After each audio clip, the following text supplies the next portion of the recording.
السلام عليكم متتبعينا الكرام، مرحبا بكم في قناة مدرسة النجاح. تابعوا، اشتركوا في القناة وشاركوها مع أصدقائكم لكي يصلكم الجديد. سوف أقدم لكم بعض مخرجات اليوم ما بين النقابات والوزارة على مجموعة من النقاط، وهي: النقطة الأولى: سحب النظام الأساسي ونسخه بمرسوم جديد. النقطة الثانية: دمج موظفي الأكاديميات في إطار الوظيفة العمومية، الفصل الثاني من الوظيفة العمومية برقم تأجيري مركزي. ثالثا: زيادة لأساتذة الابتدائي والإعدادي والملحقين 500 درهم و300 درهم للثانوي. التزام وزير الميزانية لشهر مارس.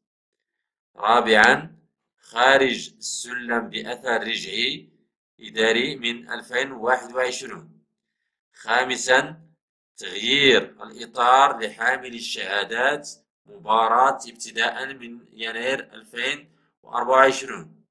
سادسا: بالنسبة للعرضيين والتربية الغير نظامية، ملف تدبيري ووعد الوزير المكلف بالميزانية بحله في أقرب وقت. سابعا: الدكاترة، تغيير الإطار في 3 دفعات عبر مباراة الدفعة الأولى 500 منصب. ثامنا: المكلفين خارج السلك، إزاحة مرسوم 2022 إلى غاية 2027 وسيتم التكوين عن بعد، وهذا الملف محسوم. تاسعا: العقوبات الصادرة في حق الأساتذة، ملف تدبيري سيتم معالجته، والملفين هما ملفي أستاذتي سلا وأستاذ خنيفرة وتوقيف الإجراءات.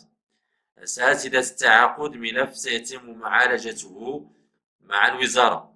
عاشرا: الزنزانة 10، نقاش أخذ وقتا طويل، احتساب 5 سنوات اعتبارية. 11: الأطر المشتركة، زيادة 1500 درهم بطلب من المعنيين.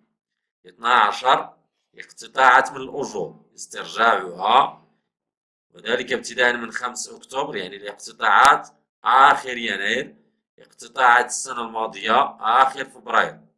13: تخفيض ساعات العمل الابتدائي ابتداء من الموسم المقبل، والوزارة مقتنعة، وسيتم حسم تخفيض الساعات مع مديري المناهج بالنسبة للسلك الإعدادي والابتدائي. 14: الدرجة الجديدة للجميع. 15: 1000 درهم خارج السلم، الرتبة الثالثة عوض الرتبة الخامسة. 16: المبرزون، احتساب التعويض التكميلي في التقاعد وإصدار نظام أساسي خاص بالفئة. 17: المناطق النائية، اقتراح منحة ما بين 5000 و 6000 درهم باتفاق مع مؤسسة الأعمال الاجتماعية. 18: المهام والعقوبات ومد العطلة هي نفسها في النظام الأساسي، ومدة العطلة هي نفسها في النظام الأساسي القديم.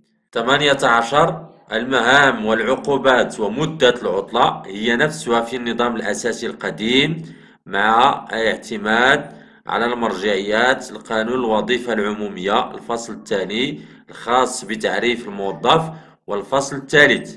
وشكرا لكم، ومزيدا من الدعم لكي يصلكم الجديد إن شاء الله.